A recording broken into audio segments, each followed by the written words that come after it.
Today we're continuing to read The Pilgrim's Progress by John Bunyan. Now, as Christian was walking solitary by himself, he espied one afar off come crossing over the field to meet him, and their hap was to meet just as they were crossing the way of each other. The gentleman's name that met him was Mr. Worldly Wiseman. He dwelt in the town of Carnal Policy, a very great town, and also hard by from whence Christian came. This man then, meeting with Christian, and having heard about him, for Christian setting forth from the city of destruction was much noised abroad, not only in the town where he dwelt, but also it began to be the town talk in some other places. Mr. Worldly Wiseman, therefore, having some guess of him by beholding his laborious going, by noticing his sighs and groans, and the like, began thus to enter into some talk with Christian.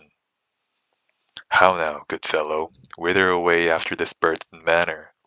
A burdened manner indeed, as ever I think poor creature had.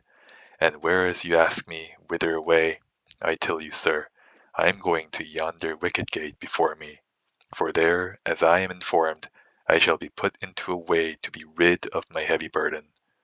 Hast thou a wife and children? Yes, but I am so laden with this burden that I cannot take that pleasure in them as formerly. Methinks I am as if I had none.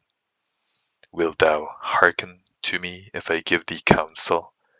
If it be good, I will, for I stand in need of good counsel.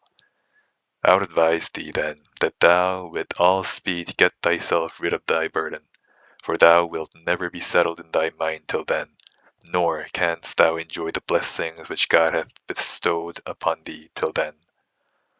That is that which I seek for, even to be rid of this heavy burden.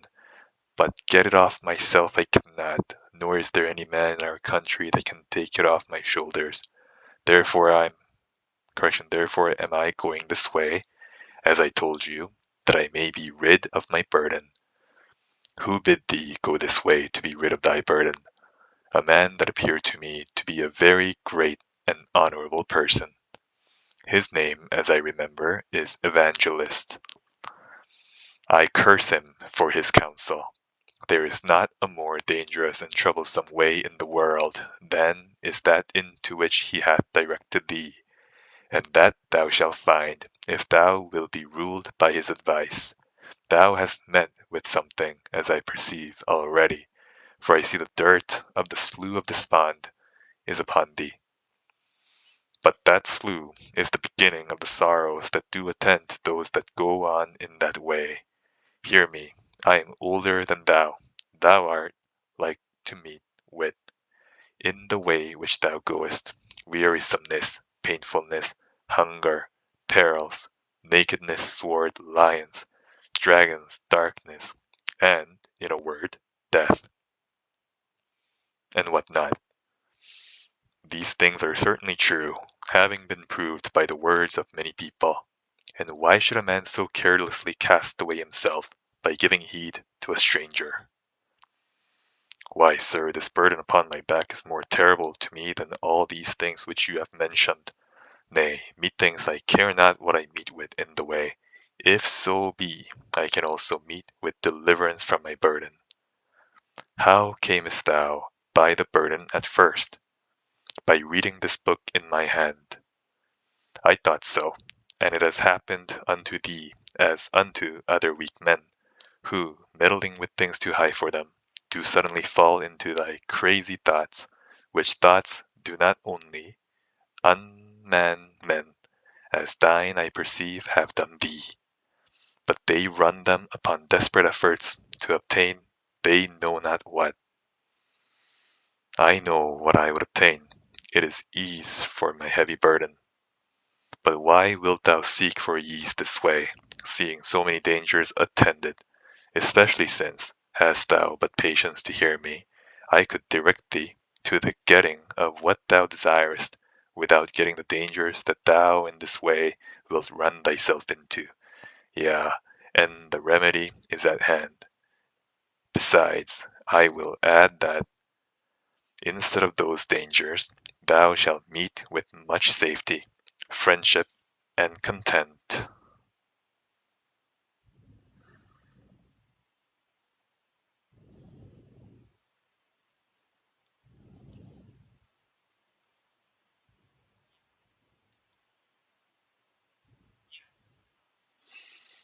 Sir, I pray, open this secret to me. Why, in yonder village, the village is named Morality, there dwells a gentleman whose name is Legality, a very wise man, and a man of very good name, that has skill to help men off with such burdens as thine is from their shoulders. Yea, to my knowledge, he hath done a great deal of good this way. Ay, and besides, he hath skill to cure those that are somewhat crazed in their wits with their burdens. To him, as I said, thou mayest go, and be helped presently. His house is not quite a mile from this place, and if he should not be at home himself, he hath a pretty young man as his son, whose name is Civility, that can do it, to speak on, as well as the old gentleman himself. There, I say, thou mayest be eased of thy burden.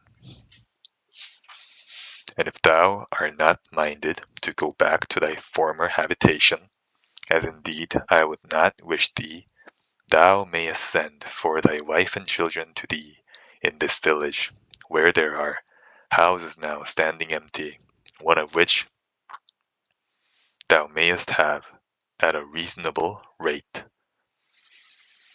Provision is there also, cheap and good, and that which will make thy life the more happy is, to be sure, there thou shalt live by honest neighbors, in credit and good fashion.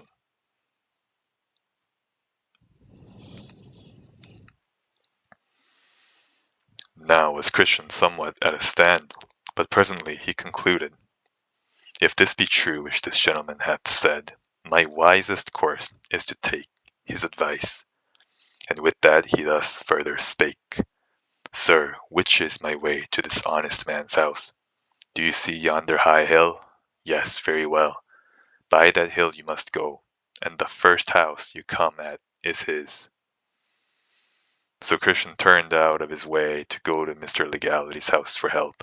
But behold, when he was got now hard by the hill, it seemed so high, and also that side of it that was next the wayside did hang so much over, that Christian was afraid to venture farther, lest the hill should fall on his head.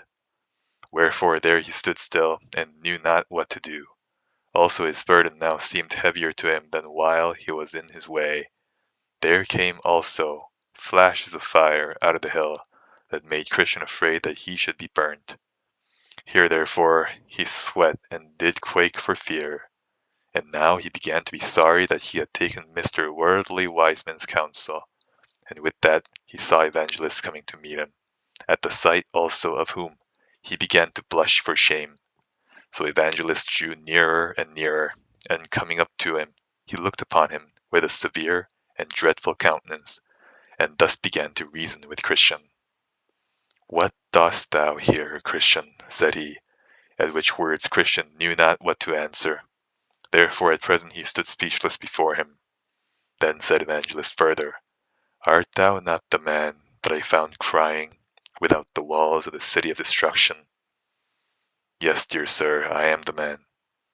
Did not I direct thee the way to the little wicket gate? Yes, dear sir, said Christian. How is it then that thou art so quickly turned aside, for thou art now out of the way? I met with a gentleman as soon as I had got over the slough of Despond, who persuaded me that I might, in the village before me, find a man that could take off my burden. What was he? He looked like a gentleman, and talked much to me, and got me at last to yield. So I came hither. But when I beheld this hill, and how it hangs over the way, I suddenly made a stand, lest it should fall on my head. What said that gentleman to you? Why, he asked me whither I was going, and I told him. And what said he then? He asked me if I had a family, and I told him.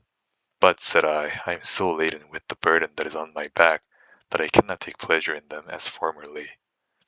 And what said he then? He bid me with speed get rid of my burden, and I told him it was ease that I sought. And said I am therefore going to yonder gate to receive further direction, how I may get to the place of deliverance. So he said that he would show me a better way, and short, not so hard as the way, sir, that you sent me in. Which way, said he, will direct you to a gentleman's house that hath skill to take off these burdens. So I believed him, and turned out of that way into this, if haply I might soon be eased of my burden. But when I came to this place, and beheld things as they are, I stopped for fear, as I said, of danger. But I now know not what to do. Then said Evangelist, stand still a while, that I may show thee the words of God. So he stood trembling. So he stood trembling. Then said Evangelist, God says in his book, see that ye refuse not him that speaketh. For if they escape not, who refused him that spake on earth, much more shall not we escape, if we turn away from him that speaketh from heaven. He said moreover, now the righteous man shall live by faith in God. But if any man draw back, my soul shall have no pleasure in him. He also did thus apply them. Thou art the man that are running into misery. Thou hast begun to reject the counsel of the Most High, and to draw back thy foot from the way of peace, even almost to the danger of thy everlasting ruin. Then Christian fell down at his feet as dead, crying, woe is me, for I am undone. At the sight of which Evangelist caught him by the right hand, saying, all manner of sin and evil words shall be forgiven unto men. Be not faithless, but believing. Then did Christian again a little revive, and stood up trembling, as at first, before Evangelist. Then Evangelist proceeded, saying, give me earnest heed, Christian, give more earnest heed, to the things that I shall tell thee of. I will now show thee who it was that led thee astray, and who it was also to whom he sent thee. That man that met thee is one worldly wise man, and rightly is he so called, partly because he seeks only for the things of this world, therefore he always goes to the town of morality to church, and partly because he loveth that way best, for it saveth him from the cross, and because he is of this evil temper, therefore he seeketh to turn you from my way, though it is the right way. He to whom thou wast sent for ease, being by name Legality, is not able to set thee free from thy burden. No man was as yet ever rid of his burden by him, no, nor ever is like to be. Ye cannot be set right by any such plan. Therefore Mr. Worldly Wiseman is an enemy, and Mr. Legality is a cheat, and for his son Civility, notwithstanding his simpering looks, he is but a fraud, and cannot help thee. Believe me, there is nothing in all this noise that thou hast heard of these wicked men, but a design to rob thee of thy salvation, by turning thee from the way in which I had set thee. After this Evangelist called aloud to the heavens for proof of what he had said, and with that there came words and fire out of the mountain, under which poor Christian stood, which made the hair of his flesh stand up. The words were thus spoken, as many as are of the works of the law are under the curse. Now Christian looked for nothing but death, and began to cry out lamentably, even cursing the time in which he met with Mr. Worldly Wiseman, still calling himself 1,000 fools for listening to his counsel. He also was greatly ashamed to think that this gentleman's arguments should have the power with him so far as to cause him to forsake the right way. This done, he spoke again to Evangelist, in words and sense as follows. Sir, what think you? Is there any hope? May I now go back, and go up to the wicket gate? Shall I not be abandoned for this, and sent back from thence ashamed. I am sorry I have hearkened to this man's counsel, but may my sins be forgiven? Then said Evangelist to him, Thy sin is very great, for by it thou hast committed two evils. Thou hast forsaken the way that is good, to tread in forbidden paths. Yet will the man at the gate receive thee, for he has good will for men. Only, said he, take heed that thou turn not aside again, lest thou perish from the way, when his anger is kindled but a little. Now we're chapter 2. Then the Christian began to go back to the right road. An evangelist, after he had kissed him, gave him one smile and bid him Godspeed. So he went on with haste, neither spake he to any man by the way, nor if any asked him, would he give them an answer. He went like one that was all the while treading on forbidden ground, and could by no means think himself safe, till again he was got in the way, which he had left to follow Mr. Worldly Wiseman's counsel. So after a time Christian got up to the gate. Now over the gate there was written, Knock, and it shall be opened unto you. He knocked, therefore, more than once or twice, saying, Now, Christian, may I now enter here? Will he within open to sorry me, though I have been an undeserving rebel? Then shall I not fail to sing his lasting praise on high. At last there came a grave person to the gate named Goodwill, who asked who was there, and whence he came, and what he would have. Here is a poor burdened sinner. I come from the city of destruction, but I am going to Mount Zion, that I may be set free from the wrath to come. I would therefore, sir, since I am told that by this gate is the way thither, know if you are willing to let me in. I am willing with all my heart, said he, and with that he opened the gate. So when Christian was stepping in, the other gave him a pull. Then, said Christian, what means that? The other told him. A little distance from this gate there is erected a strong castle, of which Beelzebub, the evil one, is the captain, from whence both he and they that are with him shoot arrows at those that come up to this gate, if haply they may die before they can enter in. Then, said Christian, I rejoice and tremble.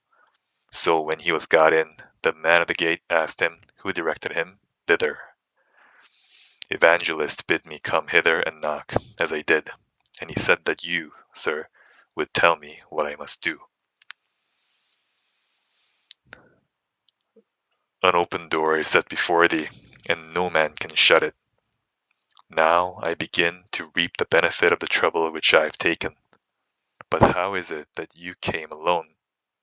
Because none of my neighbors saw their danger as I saw mine. Did any of them know you were coming? Yes, my wife and children saw me at the first, and called after me to turn again.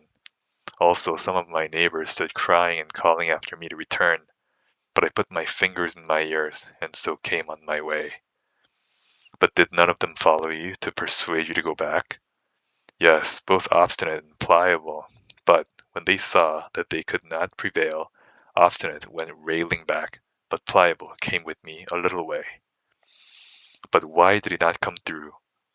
We indeed came both together until we came to the slough of Despond, into the which we also suddenly fell.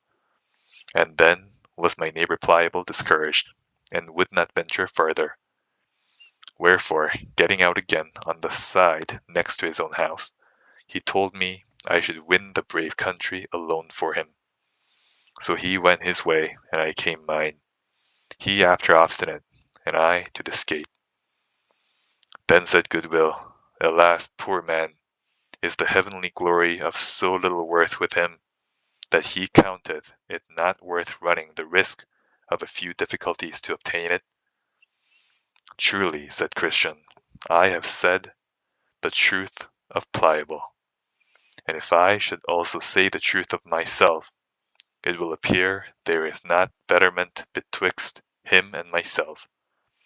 'Tis true, he went on back to his own house, but I also turned aside to go into the way of death, being persuaded thereto by the words of one Mr. Worldly Wiseman. And that's the end of the reading for today. Have a good day.